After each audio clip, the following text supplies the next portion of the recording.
हिंदू रक्षक संगठन देवास के द्वारा मकर संक्रांति के पावन पर्व पर इस वर्ष 23वां भव्य पतंग महोत्सव आयोजित किया जाएगा। आयोजन को लेकर 3 जनवरी को भोपाल रोड स्थित होटल सृष्टि क्लब में प्रेस वार्ता करते हुए बताया कि आयोजन संस्था के संस्थापक स्वर्गीय लक्ष्मण सिंह गौड़ की परंपरा को आगे बढ़ाते हुए किया जा रहा है। 14 जनवरी को नोवेल्टी चौराहा पर प्रातः 11 बजे से पतंग महोत्सव होगा। कार्यक्रम की शुरुआत सामूहिक वंदे मातरम गायन से की जाएगी। उन्होंने बताया कि बच्चों को लगभग 7000 पतंगे, चाइना डोर मुक्त कचरी तथा गुड़ तिल वितरित किए जाएंगे। इस वर्ष पतंगों पर वंदे मातरम के 150 वर्ष पूर्ण होने का संदेश भी अंकित रहेगा।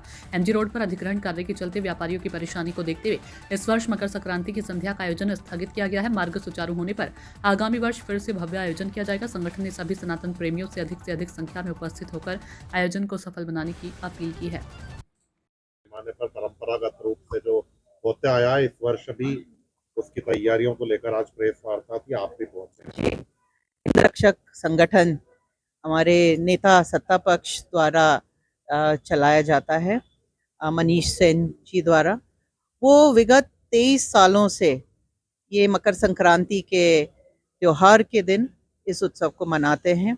उसमें चक्री बांटना, पतंग बांटना, तिलगुल के लड्डू बांटना, ये सब पारंपरिक त्योहार को जो दर्शाता है, वो सब चीज़ों का पालन करते हुए, और उनके अतिथि भी ऐसे ही बुलाते हैं जो इस त्योहार के बारे में लोगों को जानकारी दे सके। तो हमने देखा है कि विगत 23 सालों से ये बहुत जोर शोर से भव्य पैमाने पे इस त्योहार को मनाते हैं। अपनी संस्कृति को आगे बढ़ाना, इस संस्कृति के बारे में जानकारी देना, अपने त्योहारों के बारे में जानकारी देना, नए बच्चों को मालूम हो कि किस तरह से कौन सा त्योहार मनाया जाता है। देवास में इसका खासा महत्व रहा है। कोई भी धार्मिक कार्यक्रम हो या सांस्कृतिक कार्यक्रम हो, देवास में बहुत धूमधाम से मनाया जाता है। जी, क्या मैसेज देना चाहिए? हमारा तो आह्वान है, चाइना डोर ना इस्तेमाल करें, हिंदुस्तानी अपने देश में बनने वाला मांझा यूज़ करें, क्योंकि पहले भी सालों से हमारे देश में पतंग उत्सव मनाया जाता है, मांझा यूज़ किया जाता है, उसे यूज़ करें। और माननीय मोदी जी का लोकल फॉर वोकल और मेड इन इंडिया का नारा साकार करते हुए भी हमें हमारे हिंदुस्तान में बने हुए मांझे का इस्तेमाल करना चाहिए। आयोजन करेंगे आप, और क्या पूरा विषय रहेगा, और आज प्रेस वार्ता भी आपने आयोजित? हम पिछले विगत 23 वर्षों से पतंग महोत्सव शहर में करते हुए आए हैं, हिंदू रक्षक संगठन के तत्वाधान में। इस वर्ष भी हम इस आयोजन को बड़ी धूमधाम से मकर संक्रांति के दिन 14 जनवरी के दिन प्रातः 11 बजे सारी नोवेल्टी चौराहे पर आयोजित करेंगे।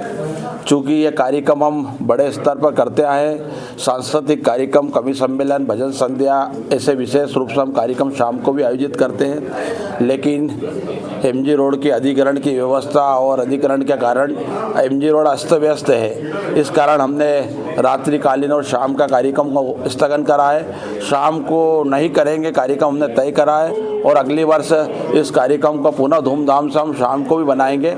लेकिन इस बार परंपरागत जो कार्यक्रम है सुबह वाला, वो तो निर्धारित समय पे होगा। कितनी पतंगों का वितरण करेंगे? लगभग 7000 पतंग हमने उज्जैन से छपने के लिए दिए है, जो हमारे पास 10 से 12 तारीख को आ जाएगी। आपने चाइना डोर को लेकर आपने अभी बात भी कही थी। मेरा विशेष रूप से आप सभी के माध्यम से देवास के सभी परिवारजनों से, बच्चों से विशेष रूप से अनुरोध है कि चाइना डोर का कहीं ना कहीं आप बहिष्कार करें। चाइना डोर से हर बार हमें देखने को आता है कि कहीं ना कहीं दुर्घटना होती है, किसी के तो उससे जान भी चली गई है। तो मेरा विशेष रूप से आप सबके माध्यम से ऐसा अनुरोध है कि चाइना डोर का इस्तेमाल नहीं करें पूर्ण रूप से। और प्रशासन से भी अनुरोध है कि वे जहां पर चाइना डोर बिकती है उसको तत्काल सील करवाएं और उस दुकानदार और संबंधित बेचने वाले में प्रकरण दर्ज करें।